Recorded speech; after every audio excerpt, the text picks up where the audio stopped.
Okay. Yeah. Okay. Listo.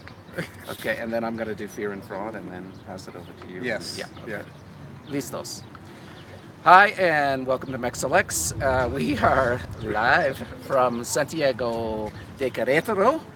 Behind us, you'll see the spectacular Romanesque aqueduct, which still actually brings water to the city's fountains today. It was built in 1738.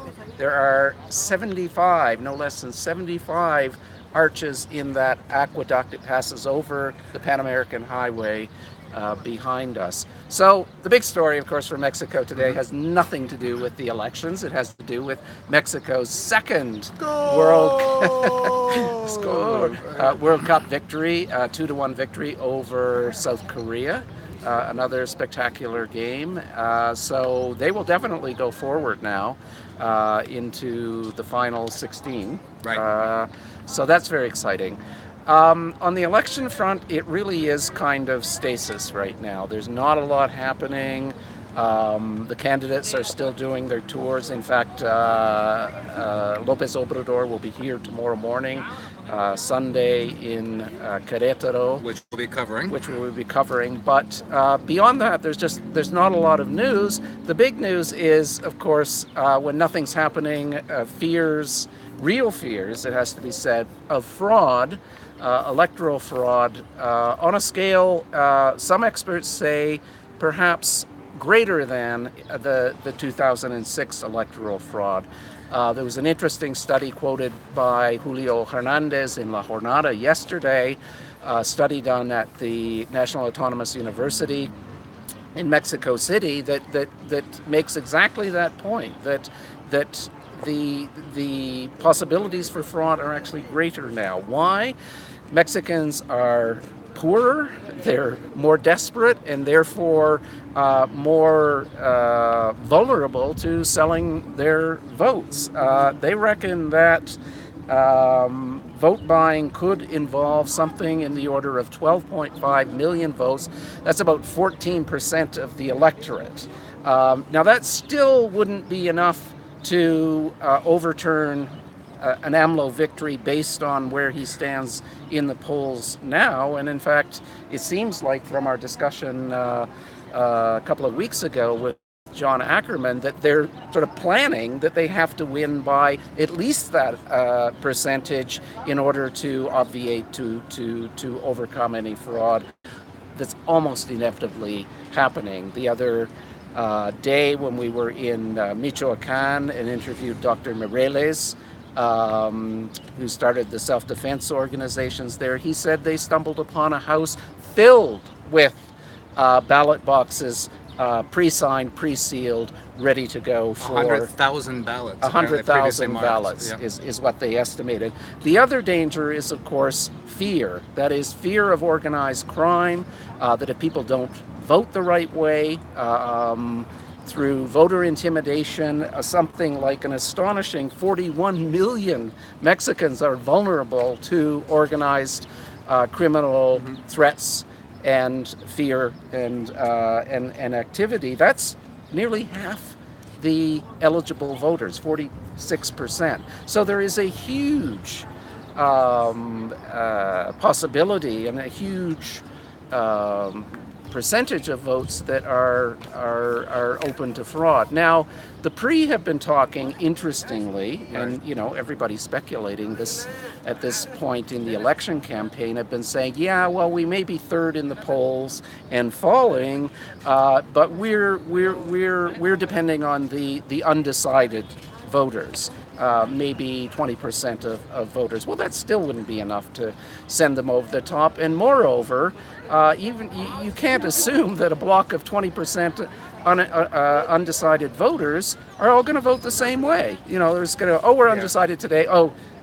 Voting day, let's vote for the They for all the get PRI. on the phones and talk to each other and decide that And they're all gonna decide. vote for them. So it's an absurd assumption on the part of the PRI, but they are in a desperate position, and not surprisingly, but more worryingly, it opens up a percentage of votes that if fraud does happen, they can say, well, you see, it was just undecided voters, and they swung our way, even though the entire sum of the vote that swung their way mysteriously at the last minute may indeed be completely fraudulent. As the priest says, estructura derrota a encuesta. Yeah. Structure defeats polls. yes. And that's, what they mean by structure in Yes, this case. Keep exactly. that open because I want to do a translation into Spanish here. Right. Let's just do a quick translation into Spanish of what Colin just said. Colin está hablando de, pues básicamente en cuanto a las encuestas y las campañas generales, no mucho está cambiando. Las campañas están todas en sus cierres. López Obrador va a estar aquí mañana en Querétaro. Vamos a cubrir su cierre aquí mañana. Pero debajo de lo que es aparentemente, lo que parece ser una situación de estasis, de falta de movimiento, hay miedos reales de un fraude para esa elección. Colin citó el estudio, ¿no? ¿Cuál was the studio from? From the Autonomous University. That's right, de la UNAM, Urban que habló de dos problemas en cuanto a posibles fraudes. Primero, pues los mexicanos, comparado con 2006, incluso la pobreza ha aumentado, la desesperación está incluso peor. Está hablando de la posibilidad de unos 12.5 millones de votantes que están susceptibles a la compra de votos, que ya hemos visto evidencias que esto ya ha pasado, ¿no? Esto sumado a otros, eso es 14% del padrón electoral, eso sumado a otros 41 millones de votantes que podrían ser intimidados o coaccionados por crimen organizado o otros factores para cambiar su voto o para no acudir a votar.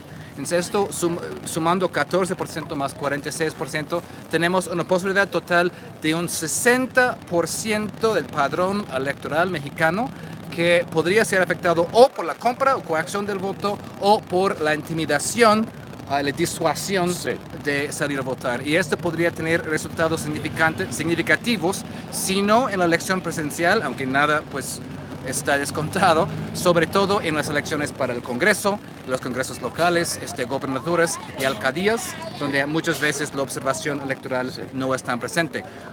The worst thing about these kinds of frauds, Colin, is that there's no way of tracing them. They don't show up in the ballot boxes. They're not in the computing rules. Yeah. If I'm intimidated so I don't go out to vote, nobody knows. It's not in the computer system.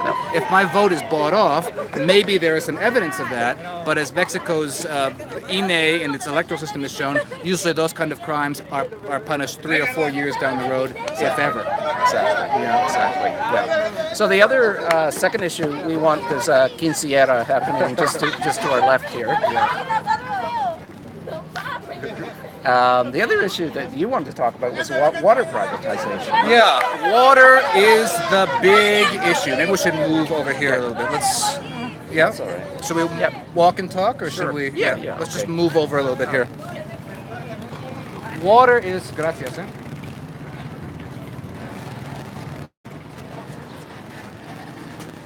The big other issue in this election. On June 5th, Enrique Peña Nieto signed a decree that was a very controversial decree, which lifted the prohibition on exploitation on 300 watersheds, or what are called cuencas here, almost 300 of 765 of the watersheds in Mexico, which accounts for 55% of the fresh water in Mexico, these cuencas. Now, Peña Nieto did this very kind of, cleverly, quickly.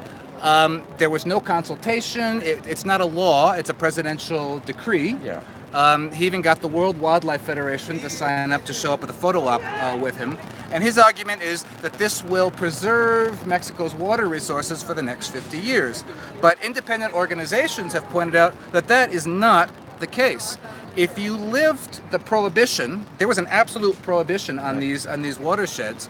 Of course, you're going to open it up to concessioning out water for domestic use, for energy production, also for natural reserves, mining. but also for mining and for fracking. Yeah. And this is exactly the problem. I want to read a quote from the June 5th decree. I'll read it in Spanish and then I'll translate it, which really gives you the essence of it, right? So the decree says, and I quote, Los volúmenes disponibles no comprometidos por medio de la reserva parcial que se establecen en el presente decreto se podrán explotar, usar o aprovechar mediante título de concesión o asignación previamente emitido por la autoridad del agua en términos de lo previsto por la Ley de Aguas Nacionales y su reglamento. And I will translate. The volumes of water available that are not within the partial reserve that will be established by the present decree. In other words, they're establishing partial reserves in these places to kind of cover their asses, can be exploited, used, or taken advantage of through concessions or assignments admitted or emitted through the water authority, which in this case would be Conagua, in the terms of the national water law. So basically, very cleverly, they're setting up a system of partial reserves for these areas while they're switching over the system from absolute prohibition to a system of reserves. Right. But while part of the water will be in the reserves, another part will be open for the kind of development that Colin just spoke about. This follows a previous decree that Peña Nieto issued on March 23rd, which said, para el otorgamiento de las nuevas concesiones, en caso de que los volúmenes que se solicitan se ubiquen en zonas de veda, reserva o reglamentadas, una vez que la Comisión Nacional de Agua resuelva procedente el otorgamiento de las mismas, se suspenderán de manera provisional los efectos de los instrumentos por los que se establecieron zonas de veda. This translated into plain English is, in order to offer new concessions in the case of the water that's being requested, they will suspend the prohibition that was previously existing in order to allow those concessions to be made. So, people howled up and down the country that this is privatization. And the government says, well, it's not privatization, and it's the same kind of bogus argument that they used with Pemex, with the oil counter reform. They're saying, well, Pemex is still nominally in government hands, but they're concessioning out everything. Of course, yes. So of course, constitutionally, the water is still it's still constitutionally in the hands of the nation. Right. Conagua is still a government agency, but these two decrees will now open up 55% of the fresh water in the country to concessioning. Right at the time that all of these new mega projects are being planned, new mining projects, new hydroelectric projects, and fracking projects throughout the country. So you give someone a 75-year concession. Right. It doesn't matter if in the fine print of the Constitution that you still the state still owns it. Right. De facto, it's in the hands of private capital. Right, and so there's been a lot of back and forth. Is this privatization? Is it not? Is it not? Peña Nieto shoved something through by executive order with no consult, and certainly not consulting the indigenous communities that are going to be the most affected by this. López Obrador has been very clear on this one. He said, this is privatization, and as soon as I get in office, if I win, these decrees will be canceled. So he's been very clear on this one. Let's give him credit for that. Breve resumen en español de lo que acabo de decir. El 5 de junio, Peña Nieto firmó 10 decretos presidenciales para levantar la veda sobre 300 cuencas de agua, sobre 755 que existen en el país. Esto es más de la mitad, ahí en esas 300 cuencas, de agua dulce que existe en el país. Él argumentó que no se trata de una privatización, que solamente estamos cambiando la figura jurídica de uno de veda, que es prohibición absoluta, a una situación, un estatus jurídico de reserva, y entonces van a establecer reservas parciales, ¿no?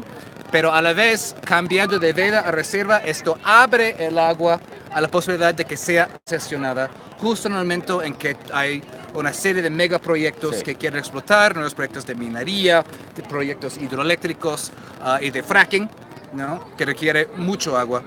Esto lo hizo sin consultar a nadie.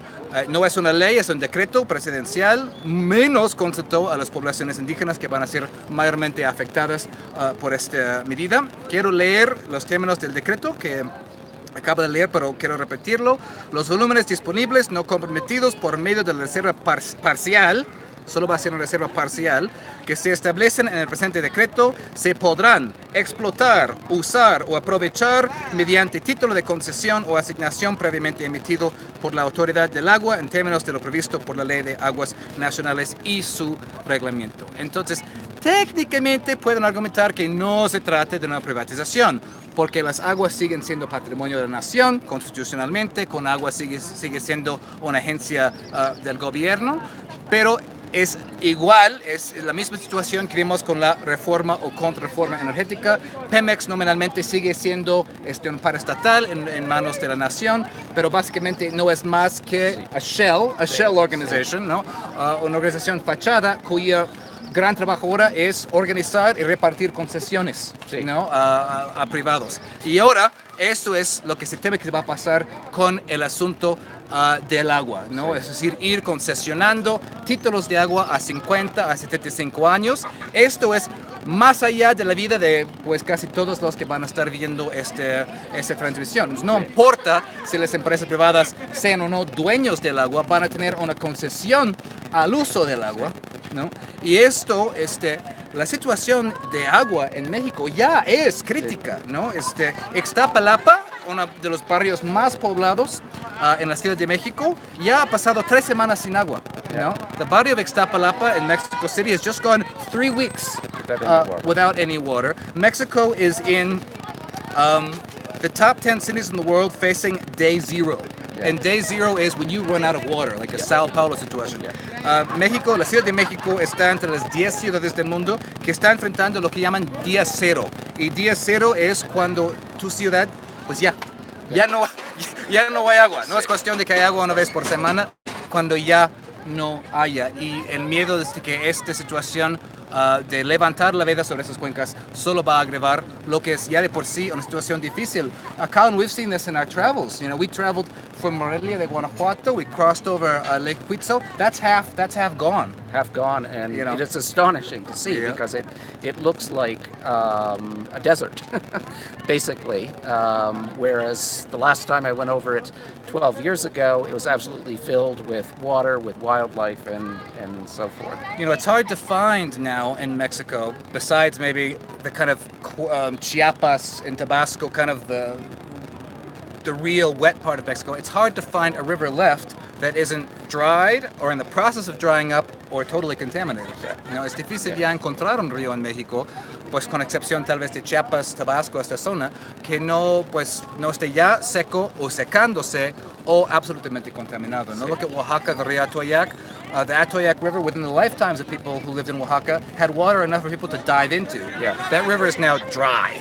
And that is a situation we've seen over and over again in these travels. And if you open up these watersheds to water exploitation, that's it. That's what's left of water in Mexico. There's nothing behind that. So this is a real worrying thing, and let's hope that those, fortunately, they're just presidential, they're basically executive orders, so they can be rolled back by the next president who comes in. Okay, well, that is it for our agenda this afternoon from MexElects. We'll leave you with another view of the aqueduct stretching across the valley behind us, and we will see you soon. Tomorrow, in fact, we'll be at the meeting of López Obrador. So join us again on YouTube tomorrow.